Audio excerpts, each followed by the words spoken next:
Hello guys, welcome back to a brand new YouTube video, and today I'm going to be making a video about something that I didn't want to make a video about and I've been putting off for quite a while, and that is Preston Spen, not Serp, CGK, whatever you want to fucking call him, making his return. Here are some cases of him messaging me. You can pause the video right now if you want to have a look further. I have not taken screenshots of everything he has sent me. There has been so much other stuff that he has sent me, but I've just been trying to ignore it and block it. But it gets to a point where it's too much. So I would say for the past 5 months, Press is trying to be starting drama with me.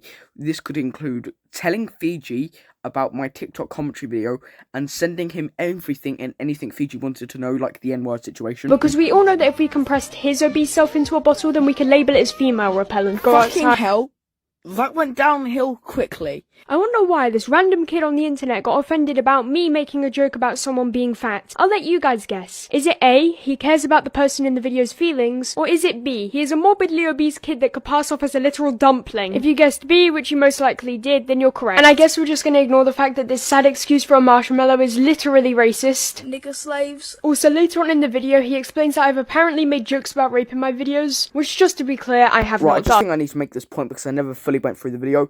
I was not just some random kid. One of your best mates at the time, Press, was literally messaging you about me and telling you about stuff. It was not just a coincidence that you happened to find it, or it happened that I had known Press in the past and seen all the bad shit he'd done and he'd seen whatever shit that had happened. Then obviously the N-word clip, it's unexcusable, and if I wanted to hide, I wouldn't have shown the clip.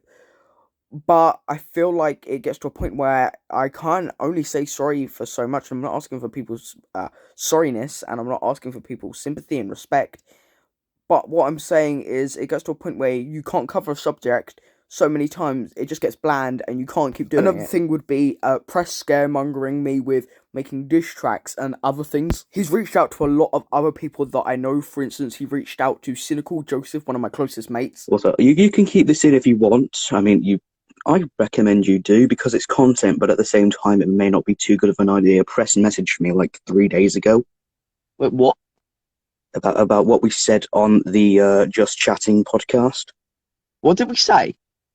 We said, like, Bob sounds 8 years old. Oh my god, mate, what, was he complaining? Yeah, he did this thing where he, like, put his fingers on his throat and said, "Tell Sir Samuel to stop acting so hard." Mate, saying that Bob's commentary's voice, sounds like an 8-year-old is not me acting hard. It's just true. Yeah.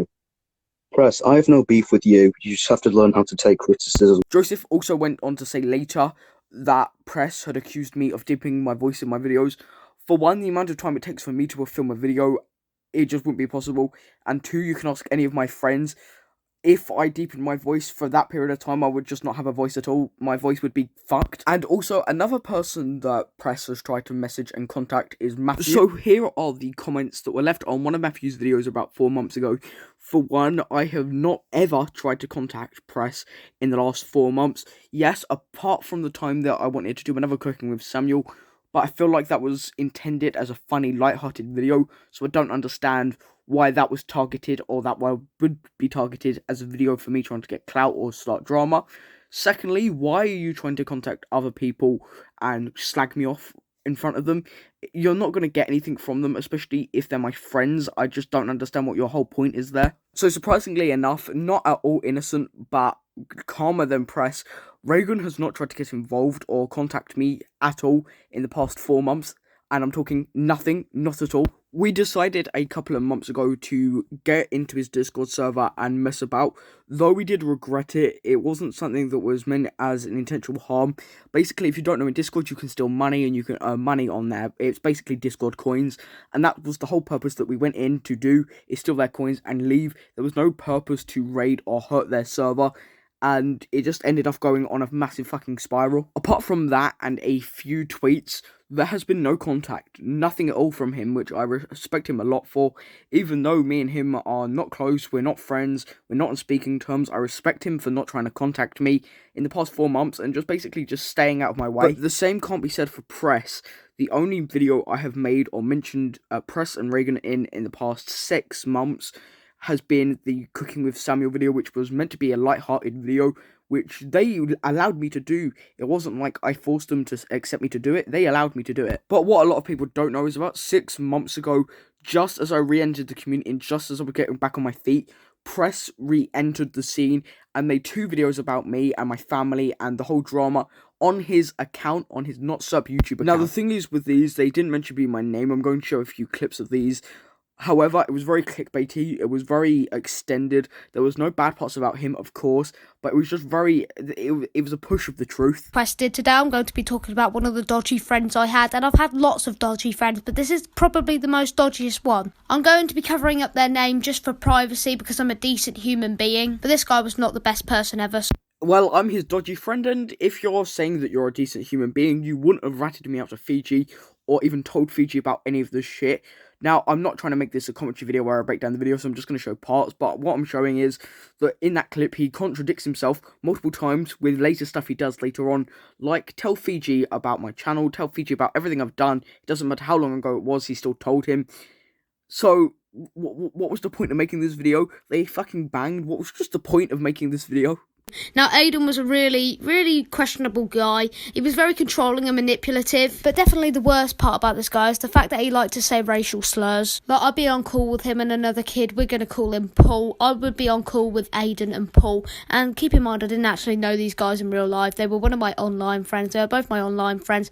And Aiden, yeah, he liked to use the M-word a lot, which is not a good thing. It's not something I recommend you do because it's just not good. But basically, this guy, we're going to be talking about the hypocrite side of this guy. Basically, this guy liked to say the M-word a lot, but accused me of being racist back in August of 2020. I'm not going to be breaking down any more of this video because it fucks me off the more I look at it and the more I watch it. But all I have to say is the video he is talking about him being racist, which he thinks I don't have the footage to prove. And it's not that he says a racial slur, it's actually that a month after George Floyd died, he basically laughed at his death. It was a meme going around at the time, but he still laughed at it and still involved himself in it. And I actually have the video to show you. Is this funny? Yes. Just involving himself in this trend or trying to do this because he thinks it's funny is just wrong. Now, I'm going to tell you why I'm bringing up something that's over a year old, because he did the exact same thing. He fucked me over more times than I can count. It didn't matter how much I apologized for what I did and became a better human being during December. He brought up old shit and I paid the price for it over and over again, even though it had been sorted out. Another thing I have that he doesn't know I have is an apology video he did admitting to a lot of the wrongdoings he did, so I'm going to play the bits where he actually admits to what he does. And Samuel started talking about depression and how he had depression, and I went, wait, can kids have depression? Because I genuinely thought it was only adults that could have depression, which is quite stupid, if you ask me, because anyone could have depression.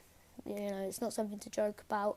Not that I was joking about it, I just thought that adults could have depression. Stealing content, like plagiarising.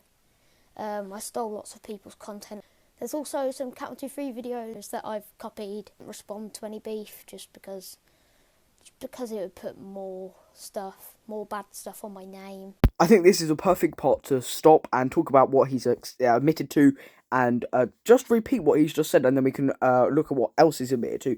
He admitted to stealing content. He admitted to basically just ignoring everyone, like I did. That he also called very stupid of what I did. Then he also admitted that he said to me that I couldn't have depression and that I didn't have depression and that only adults could have it, which I very much doubt that he actually believed that and he was just trying to fuck me off. So yes, he's admitted to that, and you might still be saying, but this is over a year old. Yes, he fucked me more than anyone else has absolutely screwed me over. So I'm going to screw him over. He's admitting to this, and he's got way more stuff to admit to, so let's keep letting him admit. Then it was with that girl on TikTok who had a rainbow flag because she was obviously part of the LGBTQ community. Yeah,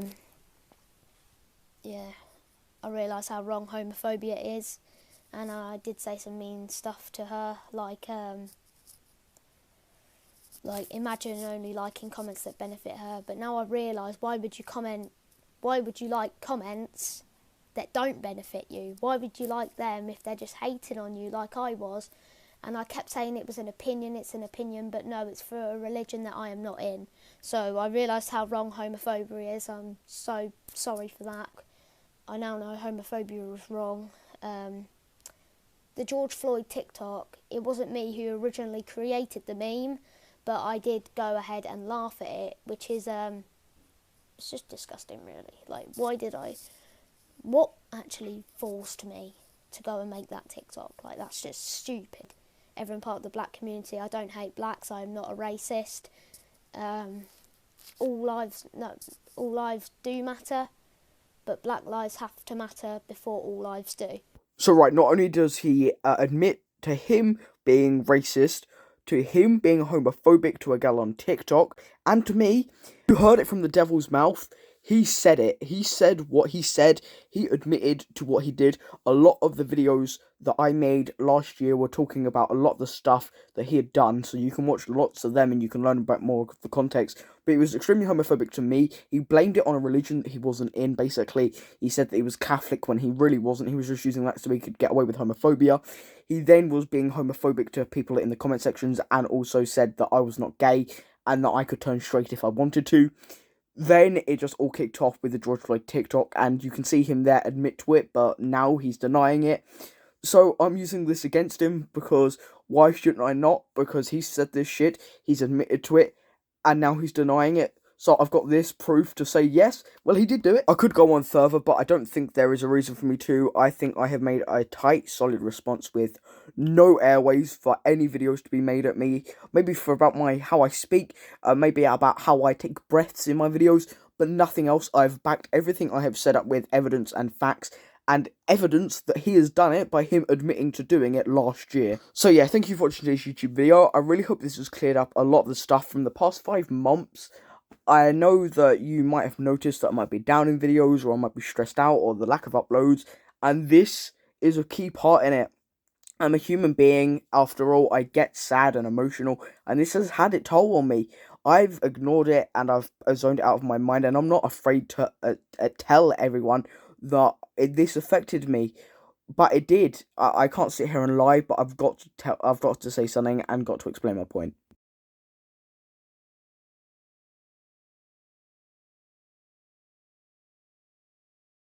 Right, editing Samuel here. I was about to post this video to YouTube. It was literally on YouTube. It was privated, but I was ready to post it. And then Joseph Cynical sent me this screenshot, and now I'm going to break it down for you. Basically, in the message, he is threatening me about the TikTok commentary video I made. Bearing in mind, I did not mention him by name. I did not provoke him.